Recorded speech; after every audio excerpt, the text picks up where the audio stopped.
Super Poker de volta aqui do BSOP Millions. Estou com o Alexandre Mantovani, que vai contar pra gente uma mão que ele jogou no dia 1B. Alexandre, como é que foi? Então, nós estamos no blind 400 e eu tô no TG com valete 10 de copas. Eu abro 900, eu tomo call de middle position de um jogador recreativo que tem jogado bastantes mãos, de uma forma mais passiva. Eu tomo call do button, que tá jogando um pouco mais agressivo, e tomo call do big blind. Então eu vou 4-way pro pot, já é meio que uma loteria, né? E aí o flop é dama 8-7 rainbow. E eu tenho backdoor de copas. O big blind da check, eu opto pelo check também. Eu tenho outs limpos pro nuts, né, no 9. Se o jogador que é mais passivo apostar, eu vou dar call só para hitar o nuts mesmo. Se rodar em check, eu consigo colocar bastante pressão no turn e no river, então eu prefiro começar de check. O jogador que joga um pouco mais passivo deu check também. E o button aposta pouco menos que meio pot. E o big blind fold e já é a minha primeira decisão na mão. Como o jogador do button estava jogando de uma forma mais agressiva, eu acredito que as e dama ele já squeezaria pré-flop, né? Porque é a melhor dama que ele tem, ele sabe que eu jogo um pouco mais solto e ele sabe que vai jogar bem com as mãos que o jogador recreativo pagaria se ele squeezasse. Então, as e dama não tem no range dele. E eu com valete 10 eu bloqueio dama valete, dama 10, que são importantes damas que tem no range dele. E eu não bloqueio rei dama e de novo, né? Eu tenho outs limpos pro nuts. Se bater copas no turn eu posso continuar também de forma agressiva. E então eu optei por dar um check raise. Eu fiz 3 vezes e meia a aposta dele.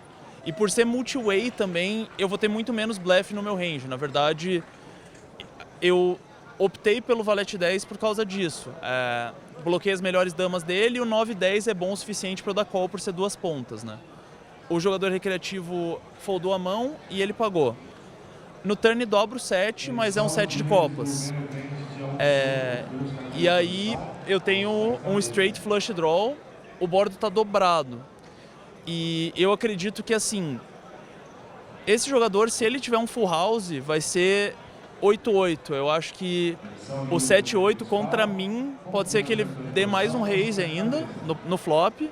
Dama-dama ele squeeza pré-flop. Então eu acho que 8-8 é o único full house que ele vai ter.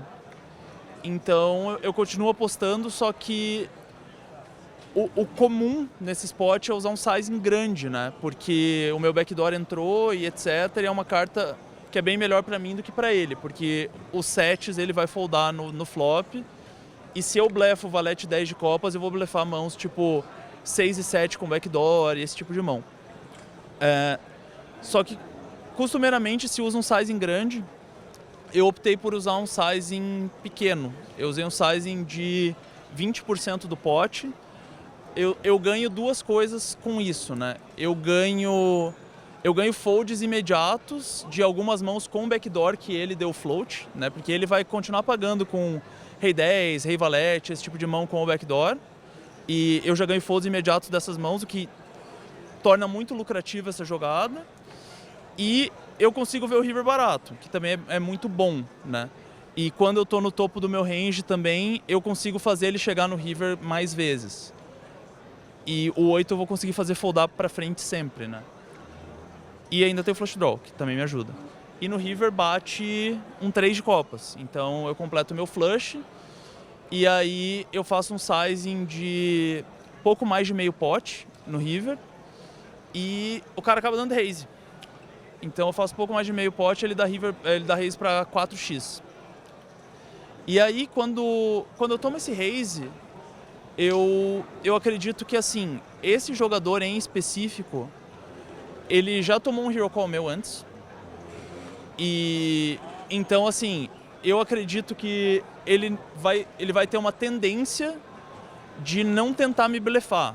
Eu acredito que ele vai querer me pegar me dando um hero call e não fazendo eu dar um outro hero call. E um raise de 4x é muito polarizado, assim. Então eu acabei optando por foldar o meu flush. E depois ele me contou que ele tinha 8-8 mesmo, que ele tinha um full house. Claro que ele pode falar qualquer coisa, né?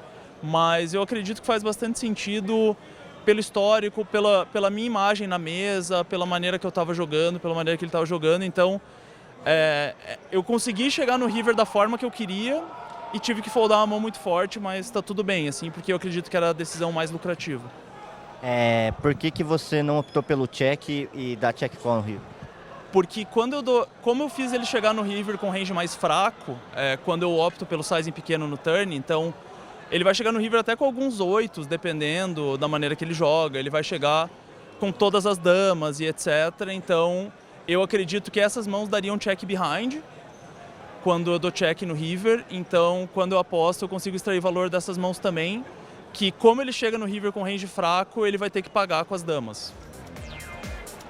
É isso aí, galera. Mais tarde a gente volta com mais informações diretamente do BSOP Millions.